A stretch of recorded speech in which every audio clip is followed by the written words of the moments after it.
ready, set, go. We're kickstarting the SATIB webinar series around ready, response, and recovery as we gear up for summer, as I said.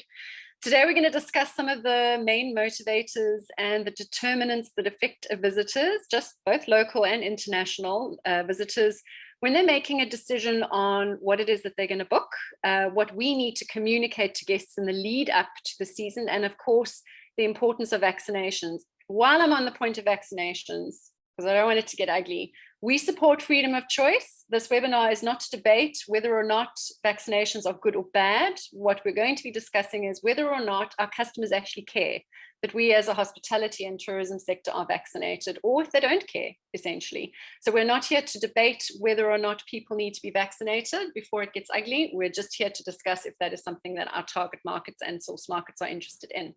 So joining me to unpack these motivators are Chris Mears, who's the CEO of the African Travel and Tourism Association.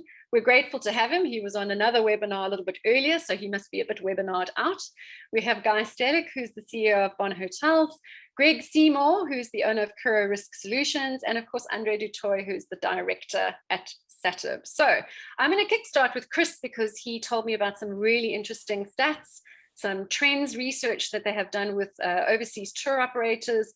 Chris, if you can give me a little bit of a perspective on what some of the highlights were of that research, particularly as it pertains to what visitors are looking for when they're making a decision around booking a destination. Over to you. Yeah, so thanks, Nats. So it's just saying, we just did this research piece, which we did with our tour operator members around the world. We had 2,500 responses from 83 countries around the world. So we've got a fantastic set of data, asking them a lot of questions. But what is fantastic is that there is this real propensity for people wanting to travel. You just mentioned vaccinations. One of the most important things for a traveler is for themselves to be double vaccinated. So that's one of the key things that will make them feel comfortable about getting on a plane and traveling. And bear in mind, most of these will be long haul travelers. But there's a couple of other key issues, which is around flexible booking terms and conditions, but also clear COVID protocols that are demonstrated by the travel and accommodation providers on the ground where it is they're traveling to. And bear in mind that obviously we're Africa focused, so this isn't just South Africa, it's from a Pan-African perspective. So those health and hygiene protocols, Guy, if I can flip over to you, because there's one thing about tourism is something that is warm, fuzzy, we want to have a great time, and then all of a sudden we've got, remember, the health and hygiene protocols. So it must be quite difficult as a hospitality brand to make sure that you are conveying or balancing that we're safe, we're a destination, we're a product that's safe, but at the same time capturing the fact that they're going to have a wonderful experience with you. How important is it for you to communicate both before and while the guest is with you that you have all these health and hygiene protocols in place? Well, I think on two levels. On the domestic scene, one could argue that it's slightly less important than on the international inbound scene. And I'll try and back that up in a second. But I think we've done, as an industry collective in this country, I think we've done a hell of a good job of taking on best practice as far as the COVID rules of the game are concerned, and best practices from the international hotel groups. I think we've done a very good job of communicating those, generally speaking, on our websites and our bookings at the booking stage. And I think we're definitely up there as far as cleanliness protocols and hygiene protocols are concerned. I don't think we've got too much to worry about in that regard.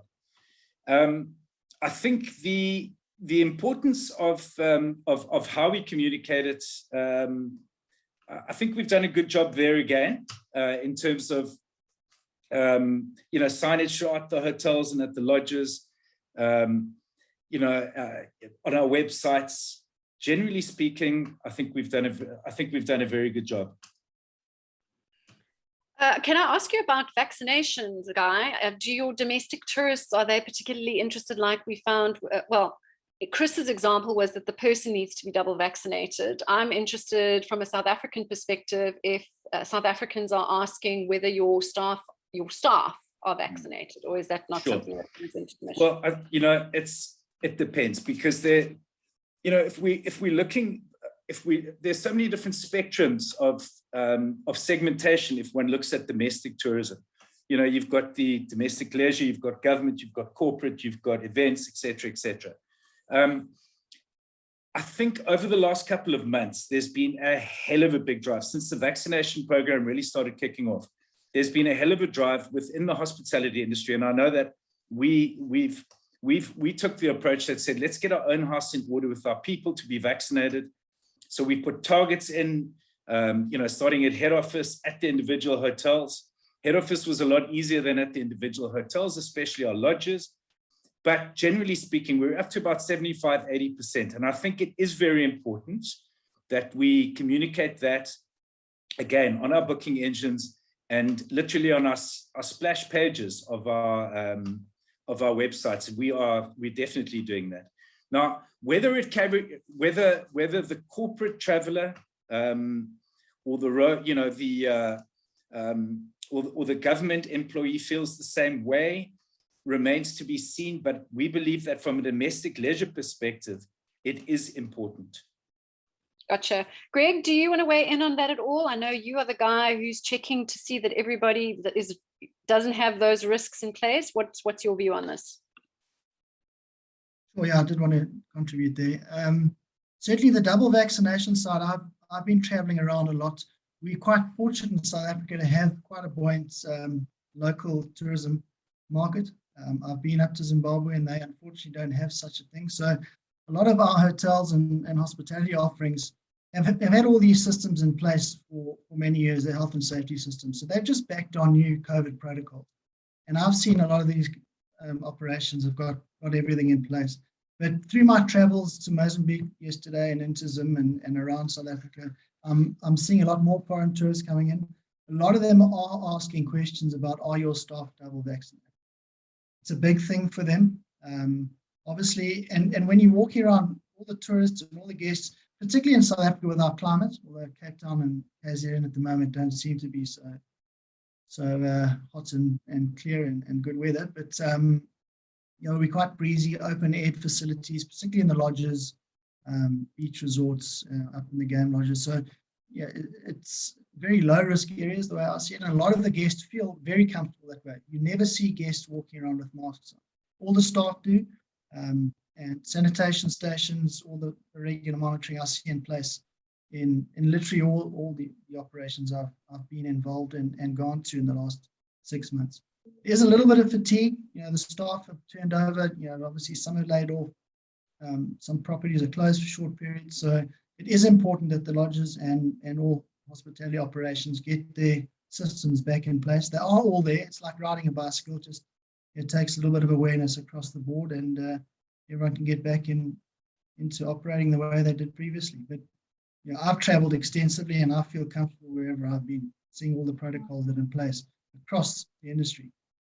Yeah, I think, it's one thing us having those protocols in place and perhaps reminding staff that they have to have those protocols in place, but it is quite another, to Melissa's point in the chat, where many overseas source markets do not have the protocols, the non-pharmaceutical protocols in place in their own countries, and then they come to South Africa and they have to wear masks, etc., etc. And the extent to which it is difficult to get guests to comply. Guy, is it your experience that you get a little bit of pushback, or is everyone happy to behave?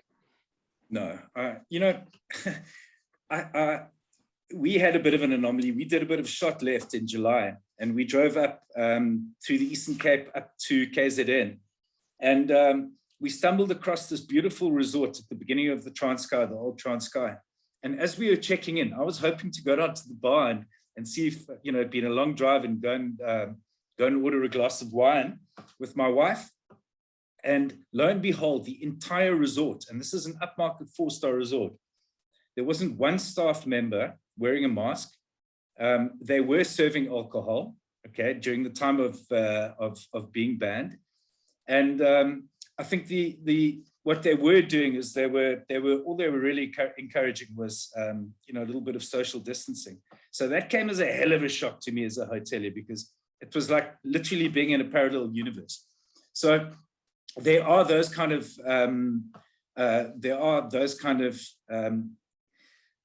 operators out there who are walking a little bit roughshod over the regulations. But generally speaking, we haven't had any pushback from any guests. Even the smatching of, especially the smatching of international guests that we've had at our lodges, there's been zero pushback and proper acceptance and discipline throughout. So there's a 100% no from our side, no issues. Okay, so we're talking about readiness, and Greg has explained to us about one of the things that we can do as tourism hospitality providers to review what those protocols are, review the extent to which our staff are vaccinated. I'm going to hop over to André to give me a sense of how do I get my house in order from a risk mitigation management perspective. I might have been in hibernation for a little while because I haven't had guests, but now we're starting to see those green shoots. Hopefully the Brits will take us off their red list in the next 2 weeks, and I'll have some champagne, and then we'll have loads of tourists coming through to South Africa. André, how do I get my house in order? Unmute. There you go. Natalia, yes, I think there's lots to do in order to get the house in order. And as Greg said, it's like riding a bike, so it shouldn't be too tricky. But when we talk about risk management or risk mitigation, there's really three big things you've got to consider. There's three ways to manage it. First, you can remove it entirely. You stop what you're doing, find something else to do, open a forest. Not that there's arguably less risk in that, who knows. You manage it, which I think is what we're talking about right now. And then really, to be quite honest, and maybe I shouldn't be saying this, but as a last resort, you look at insurance or incident management experts to transfer the risk that you're not comfortable with. But I think in terms of readiness, there's a lot that the industry needs to do themselves right up front. Refresh staff, refresh your protocols and procedures, maybe do a staff induction again, to make sure that they understand where the exposures are in the operation once guests start arriving. It's a very different thing to just maintaining your ship to actually running it at full capacity. Are your security and safety numbers available? Have you got your thorough guest orientation and check-in procedure? Have you got all of those things that Greg essentially checks when you get to the lodge level? But I'm sure Greg will discuss that in a little bit more detail. I'd just like to leap into the insurance side. And during the last 18 months, we've obviously put a lot of insurance on ice. A lot of clients have canceled their insurance. Some have just merely made it dormant. They've lowered levels of general public liability. They've turned their vehicles from comprehensive cover to third-party fire and theft. So all of those elements, they maybe cancel passenger liability insurance on their vehicle because they're not running fare-paying passengers anymore. So all of those little things they really need to consider. So it's looking at your policy, connecting with your broker. Really, don't try to do these things on your own. Connect with your broker and let them do a thorough needs analysis. Maybe you've included, you're starting up, you've had to pivot your business. Maybe you've got one or two activities you didn't do previously that need to be considered from an insurance perspective. So essentially just start from scratch, connect with your broker, but depending on where you are in the industry, obviously a tour broker, you're going to need to get your professional indemnity and your general public liability up to scratch. From an operator perspective, you need to get your vehicles back into, obviously the maintenance and all of that's got to be considered. You don't want to be running vehicles that you're going to be putting them out of the depot and putting them back on the road. They've got to have their licenses in place. You've got to have passenger liability at the right limits. Your vehicles have got to be comprehensively covered. You've got to look at things like loss of use, car hire, cover, those little things that are important to be able to get you back on the road as quickly as possible so you don't miss that next tour. You've got to look at from the accommodation establishments like Guy's got all over Africa.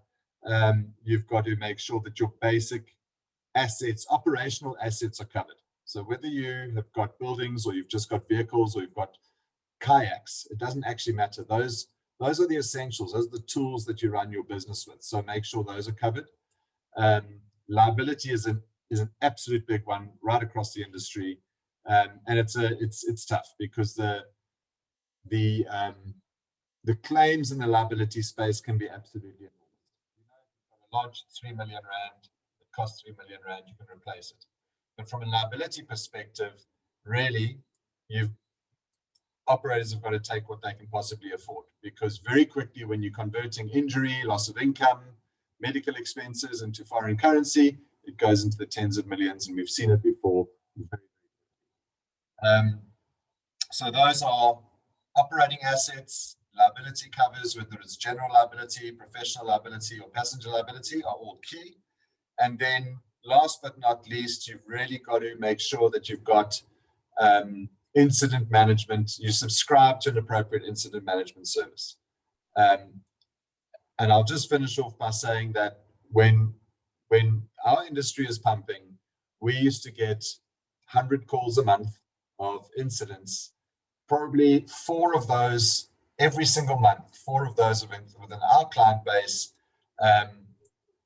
put individuals or businesses at dire risk.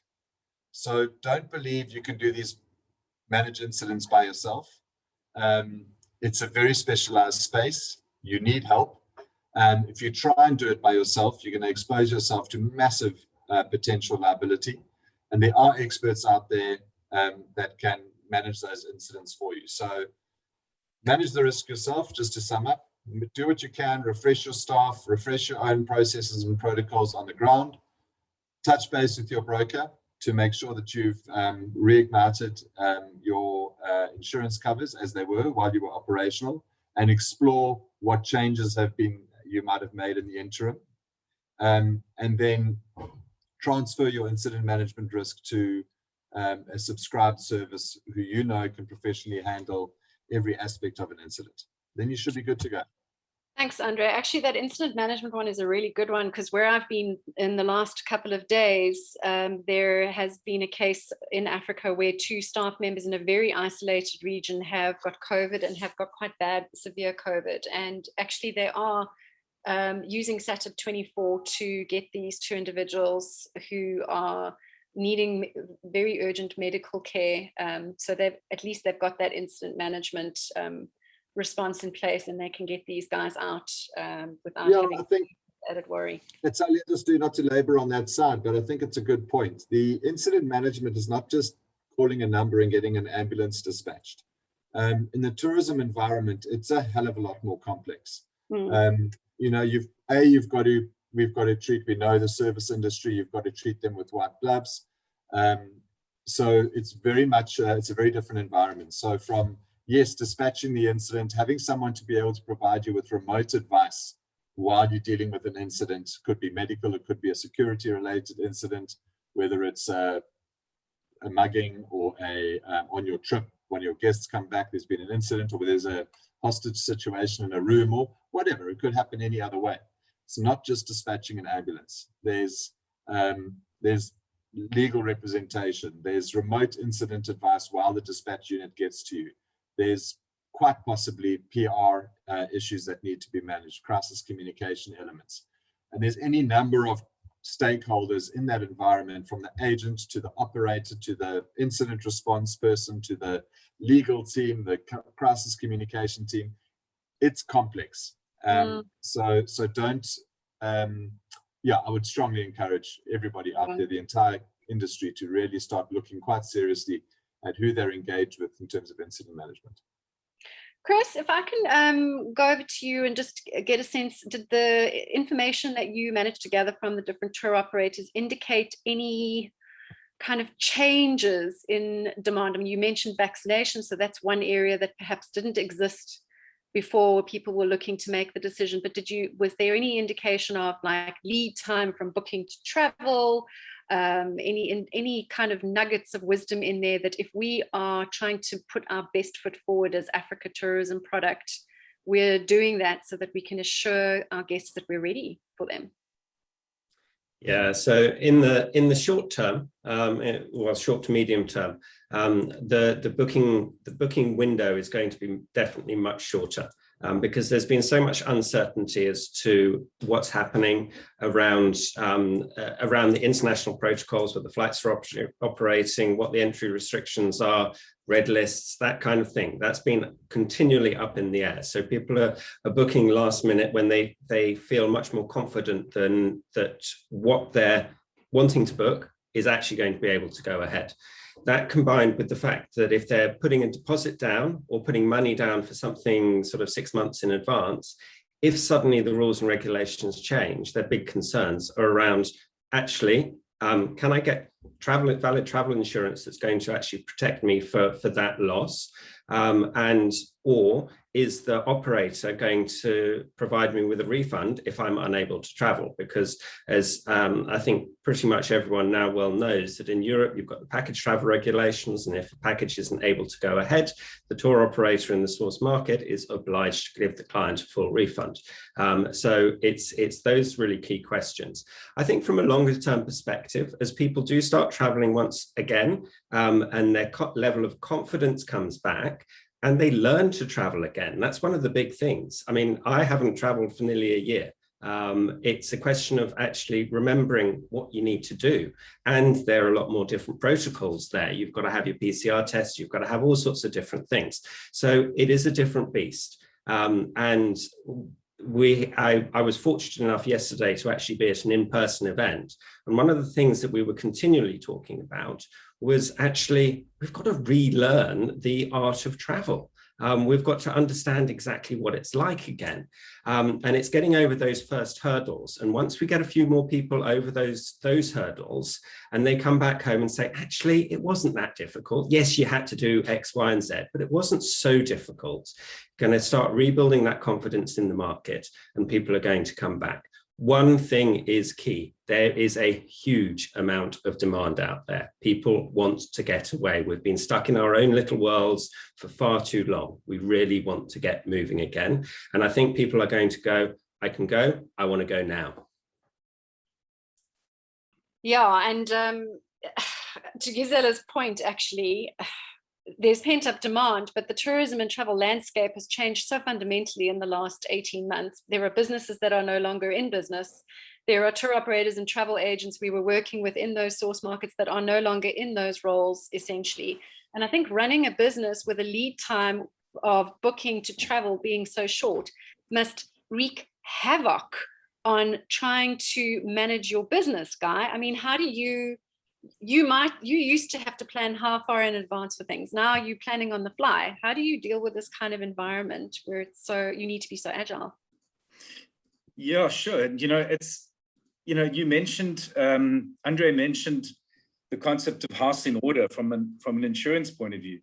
If we're looking at South Africa holistically, we've got to get our house in order before we even talking about tourism growth, or before we even talk about or even think that we're going to get any semblance of a recovery. And that particular house in order revolves around two things in my books.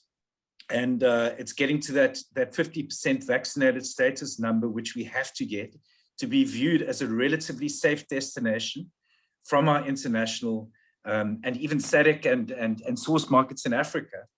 Okay, number one. And number two, we have to have all of our restraints, business restraints and restrictions lifted in this country immediately. Okay. One can talk about creative ways of marketing the country and all of those kind of things until you're blue in the face. But right now, unless those two things happen, we'll be dead in the water for a lot longer than we think. Okay, so, and we've got to also be doing everything in our power to avoid this fourth wave coming at the end of November. And what freaks me out more than anything else is to see these super spreader events that took place, for example, the Shembe Church March in Durban 2 days ago, where there wasn't a policeman in sight, and some of the EFF and various other activist-related incidents that have been taking place without any without any, police presence or consequence.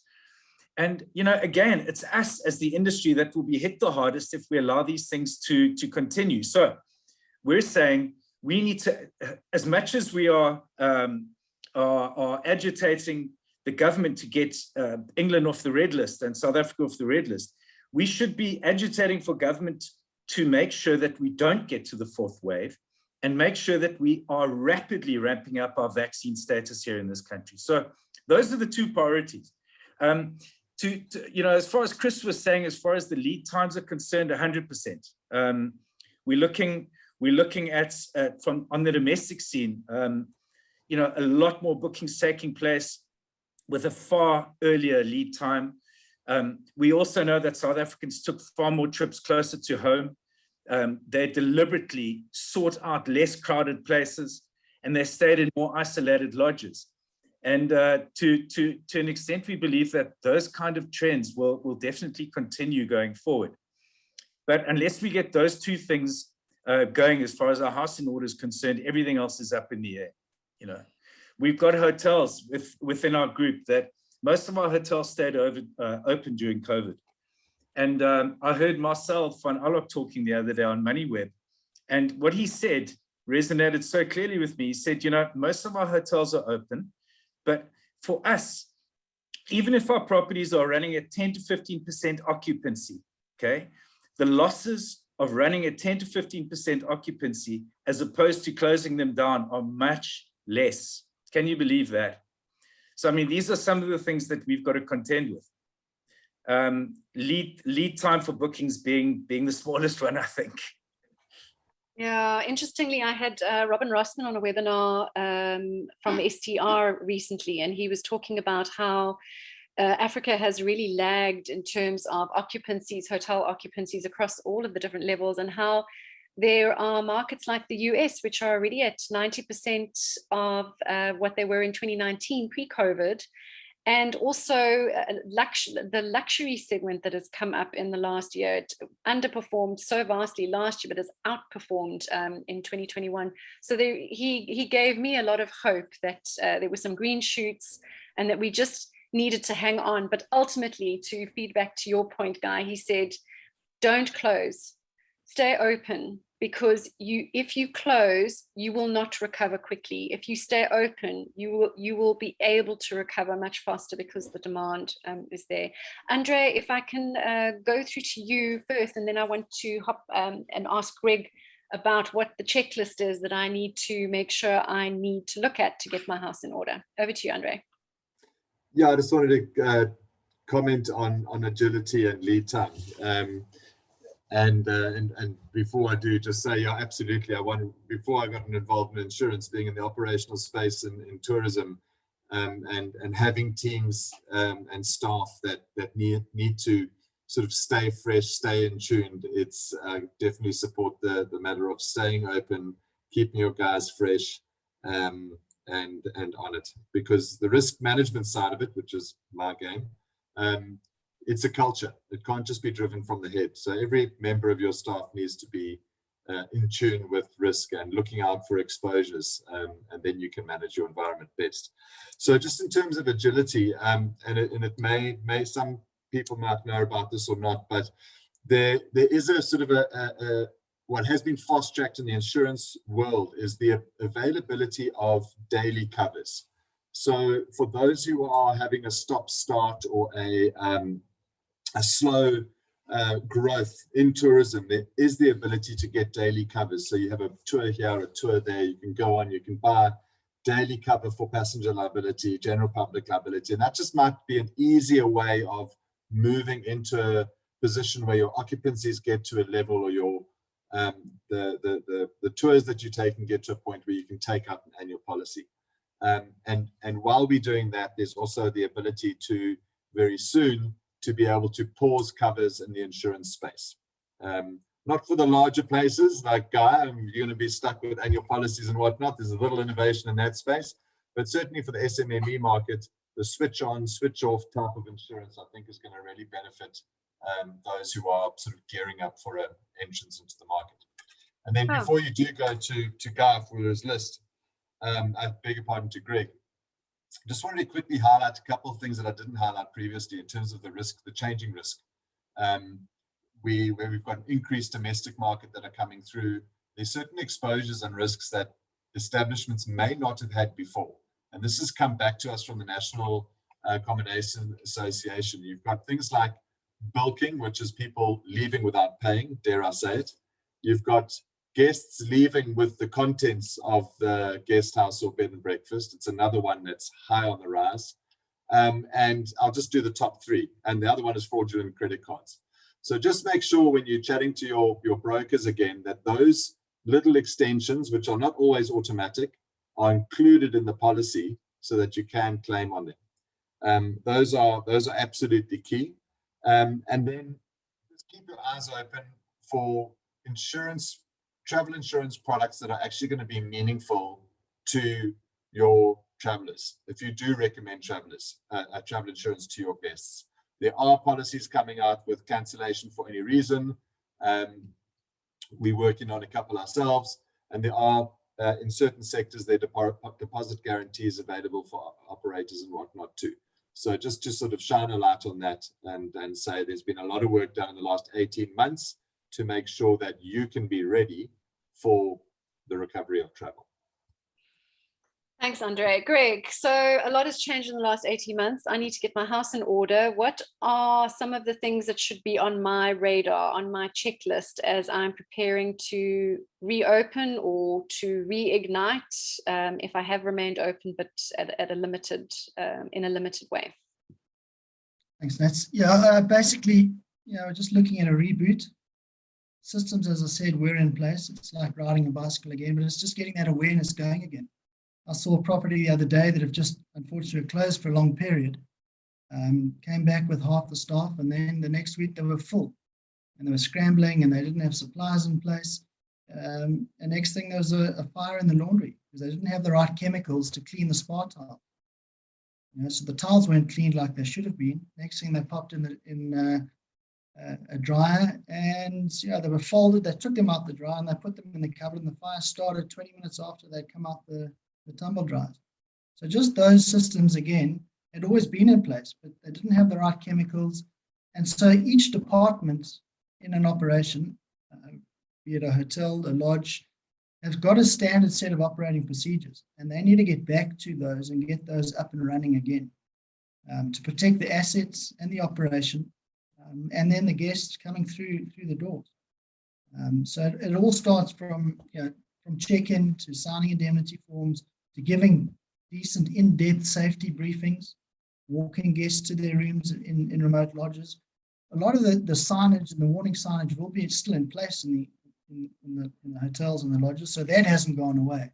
It's just creating that awareness again and getting staff to do their little internal drills and understand the routines they need to go through every day. Make sure the last person who leaves the laundry turns all the equipment off. Same in the kitchen, turn the gas off, make sure the deep fryer is turned off, unplugged, all those little things. Some of the properties have just neglected, and some staff have been off for 6-8 months, and they come back on a rotational basis. And we're all human beings who make mistakes, and you forget some of these things. So that's just the operational side, and that doesn't cost an operation any money. You just got to get those systems. It's time. Open up dust off the old health and safety file, pull out the operating procedures, and get each division and department to start going through what they need to be doing. In terms of the asset side, the buildings, fire extinguishers, hose reels, hydrant systems need to be serviced. In South Africa, it's annually. Mozambique, where I was yesterday, it's every 6 months, and the properties I saw managed to get theirs done. So there's no excuse there.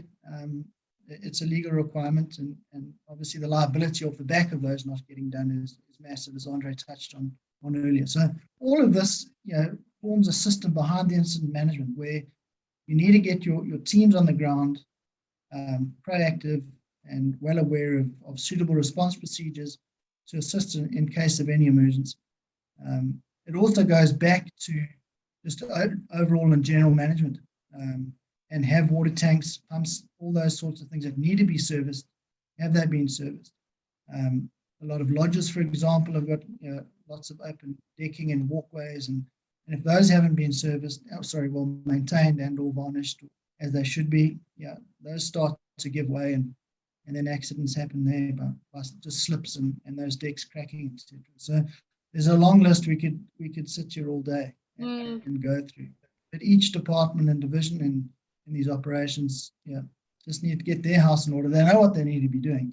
It's just simply rebooting and starting up. As I touched on earlier, the South African market's been very buoyant with a lot of local internal travel. I was up in Victoria Falls 2 months ago, and one of the operations had 6 rooms out of 180 rooms open. So they're going to have a lot of work to do. So there are properties on that scale, and then others in South Africa that have been running at quite good occupancies. As Guy mentioned, a lot of those are more remote beach properties, game lodges, where there's a lot less density of people, and you're eating your own meal 5-6 meters away from the next group. So there are a lot lower risks around COVID there.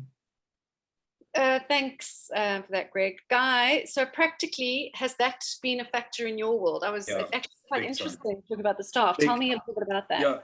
Yeah, look, Greg, you hit the nail on the head. And I think this is the dilemma that many of us as operators on the ground are facing, because, the properties range from either being closed with the staff being furloughed, okay, to running on a skeleton structure, on 50% salaries or perhaps even less, where staff are getting perhaps 2 or 3 gigs or shifts a week kind of thing. And yes, that is starting to slowly ramp up, but no great shakes. But the casualties one has there from a maintenance point of view and from a risk perspective in that kind of environment is huge, okay? And we're facing it now at the moment, where there's so much that we had to turn a blind eye to operationally from a maintenance point of view, and take everything on a need to have versus a nice to have basis at our hotels. That so much has been overlooked from a maintenance point of view and from a risk point of view. And it's actually scaring me to think that we now need to go back and retrain all of those staff, because most of the staff aren't there anymore, and really start that whole process again. And it's a little bit of chicken and egg, because, none of us are running at 100% occupancies. If we're running at 40% occupancy, 50%, we're lucky. And we don't have the staff complements to go and do all of those things, and the luxury of having a whole team of maintenance people anymore, So it's tricky, but it has to start happening. André? Yeah, absolutely. And I think there is a realization out there that the maintenance of properties, the horrific accidents that happen, and it's about prioritizing. So, if there's a lodge out there with wooden decks and a balcony, just make sure that's fixed first, or whatever the case might be. There are horrific accidents that can happen as a result of a lack of maintenance. But as Guy says, it's a chicken and an egg. If you don't have the money coming in to support the maintenance program, it's a tricky one. But, from our perspective, the consequences of having an incident that are related to a lack of maintenance, whether it's a vehicle servicing and getting the brakes done, or a balustrade that needs to be fixed, it just needs to come into an absolute priority for clients, because the consequences are absolutely dire. Whether it's a staff member or a guest that can ultimately be injured, it is critical. So obviously we encourage it from our side, but we also understand that the budget needs to spread across all aspects of that business. We're looking at this as a serious thing that we need to get our house in order before we get guests in place. But Chris, I'm curious, speaking to tour operators, because that landscape has changed quite substantially, and a lot of people who were in roles are furloughed, or they're not in those roles anymore. They don't work in tourism. So you might have a whole bunch of people working in tourism that don't know what questions to ask, essentially. How important do you think it is for businesses in Africa to convey the extent to which they have tried to de-risk themselves as much as possible, so that people can make an informed decision about traveling? Or do people just want to travel? They don't care about the detail. They just think it's a fait accompli. No, I think it's absolutely vitally important that we actually convey that message through to the tour operators, through to the trade. As you say, the trade landscape has changed hugely. And you've got a lot of people who are selling multiple destinations now, and they might just have sort of scratched the surface on their knowledge on Africa. And sadly, everyone is, it's the misconceptions around the continent. It is always perceived as the deep, dark continent. We all know that it isn't, and it's a fabulous place to go, and they're an amazing set of experiences. But we're talking about sort of risk management here. One of the biggest things is also your reputational management. You're getting those few guests coming through, and you've got to ensure that they feel safe and they come home and they've had a wonderful time. So one of the things we were talking about earlier was mask protocols. Are people going to be wearing masks? Who's wearing masks? That kind of things. The perceptions for people coming from different markets are different based on the different mandates that are still in place in different regions. Go to the States, for example, and it goes one level further. It's not a country-wide protocol, it's a state-specific protocol. So going back to the event that I did yesterday down in London, there were certain people who had traveled from certain countries across Europe who were all masked up. Those of us in the UK within the event, no need for masks. Some of the protocols there were you either had to take a rapid flow test before arrival, or you had to show proof of your vaccination status. So going back to that whole vaccination status things, so many countries are linking your travel regulations with what your vaccination status is. So it's understanding those multitude of different regulations, different perceptions, what's going to make the guest feel happy and comfortable, which will then contribute to sort of managing your reputation and that feedback and that input that the guest is going to give on your TripAdvisor reviews, or to their mate next door, or to the guy that they drink with down at the pub, to say, yes, I had a fantastic time, or don't even ever think about going to South Africa. They have no idea of how to deal with any of the protocols. It's not going to be that second one. It's definitely going to be that first one. Yeah, but it's also getting things like the digital vaccination certificate standardized and standardizing travel within the region. You know, one country says 48 hours, another country says 72 hours, another country says no PCR tests, another one, you know, and at the end of the day, it's just a minefield, and you're just adding more complexity to travel. Why would you want to travel if you have to jump through so many different hoops, essentially? Yeah. Don't get me started on digital vaccine certificates. A standard that everybody, you know, I don't want a British traveler to come to South Africa with their digital vaccine certificate and South Africa says, but you need to download the South African version thereof. That would kill me. That would be awful. André, so we've been talking a lot about accommodation and hospitality. We have a question around DMCs. So perhaps you can maybe just give me a little bit of an idea of what DMC should be paying attention to reboot, and then also to you know, if they're going to transfer that risk, what kind of policy is involved in that space? Yeah, DMCs, you know, very much the same space as travel agents, tour brokers, whatever the case might be. You essentially stitching itineraries together, you lining up your preferred suppliers, whether they're operators or lodges or whatever the case might be, and you're creating these wonderful experiences. But essentially, you are arguably at arm's length to where the incidents actually happen. So your greatest risks are in the delivery of your professional services. So the booking of tickets, the booking of flights, the recommendation of certain properties, the promise you deliver at the end of the day has got to be aligned with what you're charging. So, long story short, really, from a DMC perspective, you need your essential cover as the professional indemnity cover, which is going to protect you for errors and omissions or acts of negligence in the delivery of your service, i.e., stitching together wonderful experiences. That's key. You need a small amount of general public liability cover as well. And then I think what's changed significantly over the last 18 months, I don't think it, we know it, we see the stats, is the exposure to cybercrime and cyber liability. So that is an absolutely, probably the hottest topic at the moment. And there are a lot of products out there. It can be a little confusing. The data that's required can be fairly onerous, but because we've had it on the desk for quite some time, insurers are now asking fewer questions. They're understanding the risk better. And there are some really, really good cyber products out there that will, and preferably manage the risk before it gets to a point of liability. So there's often they say is a tech stack that would monitor your brand, your platforms, etc., and alert you to any nonsense that's going to go around before it happens, and take that down before any breach happens, and then you get stuck with possible liability issues, etc.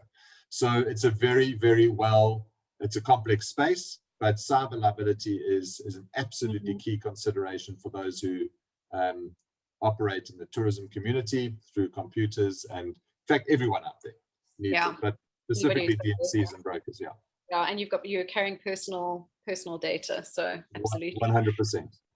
Okay, so I'm going to go to each of our panelists and ask you if there's one thing that tourism businesses who are on the call today need to think about when it comes to ready, response, and recovery in the next 3 months. What is that one thing that they've got to get their heads around, get their house in order to be ready, to respond, and to recover? And I'm going to start with Chris. How did I know you were going to come to me first? The one thing is to communicate clearly. You're talking to people who are unsure of what's going on. Communicate everything as clearly as possible to help them build their confidence, to get over that first hurdle to travel again. And just to say, I've got flights held to South Africa at the end of November, so South Africa is going to come off the red list. Love it. I love your enthusiasm. And I see the president has called another family meeting this evening. So best he behave, because I don't want any additional restrictions for tourism. Guy, over to you.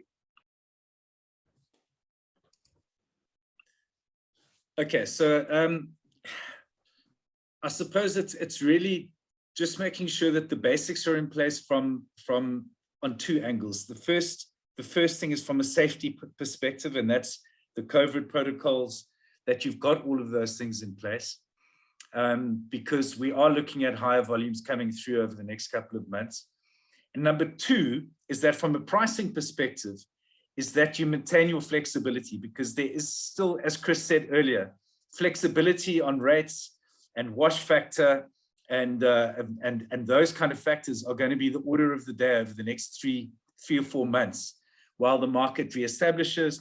I mean, we're still going to have some hurdles to jump over if there's a fourth wave and possibly more lockdown restrictions, but I would say those would be the two for now: safety and flexibility of price. Great. Thank you, Guy. Thank you, Guy. Greg, over to you. On to the safety again, are we? Yeah, look, certainly that's where I'm coming more from the safety and risk management perspective. It's not rocket science. The other issue is with, as I mentioned, staff fatigue and staff coming back. Some staff are not coming back, and those health and safety champions and representatives and those teams that used to do risk assessments of their properties on a monthly, bi-monthly basis, whatever it was, are no longer there. So some of that knowledge is gone. So it might be a long road to get some properties back up and running again and to create a safe environment, but it's all common sense stuff. Everyone who's working in these places understands the risks better than I do. Often when I get out to site, I let the maintenance and health and safety teams walk me around and take me through the property, because they understand it better than anyone else does. So yeah, I think from a tourist and a traveler's perspective, they'll be comfortable coming into lodges reopening. As I said, South Africa, a lot of the game lodges and beach lodges have been up and running for months now. So I think there's a lot of comfort there that they'll be good. And for everyone else, just to get their house in order and appoint someone just to get out there and do those initial risk assessments. A lot of this stuff doesn't have to cost money. Sure, repairing a balustrade does. You might need to buy a new piece of timber and whatever you need. But just going around and doing the basics and get those systems going again doesn't cost money. It costs time, and maybe time's a limiting factor as well for some of these operations. So that's just, would be the way I would look at this. Great, thanks, Greg. Andre. Right. Yeah, from my side, Natalia, I think it's fairly obvious. I think it's the industry, the entire community has been absolutely shaken up by perhaps, let's call it, some discoveries around their insurance policies and whatnot over the last 8 months. I think it's absolutely critical for every member of the tourism industry. It's a specialist, it's a niche market industry, to connect with specialist brokers. Connect with your broker, they're experts in their field, make sure they're tourism sussed, so revisit your policies. Now's the chance. Don't do it when you're busy. It's now. You're not going to have time when it gets busy. And so connect now with, don't wait for your renewal either. Most policies are month to month. So I would say reach out now before it gets busy, talk to specialist brokers in the industry, do a thorough needs analysis, and get yourself sorted so you can focus on what you guys do best, which is giving guests memorable experiences. Get insurance up the plane. Okay, so all the nitty-gritty of getting your house in order needs to get done before it gets busy. And Tpiso put the point in around art of travel to speak to what Chris was saying. And, you know, the art of travel is not just to remind our customers, our guests, about what it was like to travel and what they're missing out on. It's also the art of travel in terms of what we are doing as tourism and travel professionals who are perhaps a little bit of out of practice. So Gisela said, as international operators, we are still dealing with many postponements. In many cases, the trip has been moved for the second time.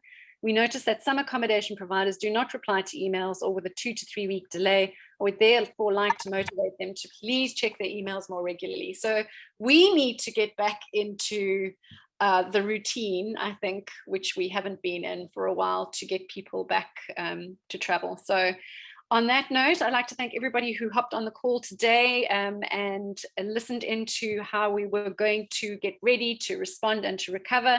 And to all my panelists, thank you for indulging my interrogation. It's always great to have you on, and I really appreciated your time. So everyone, have a wonderful evening and get ready to respond. The Brits are coming, at least Chris is. Yeah. Cheers.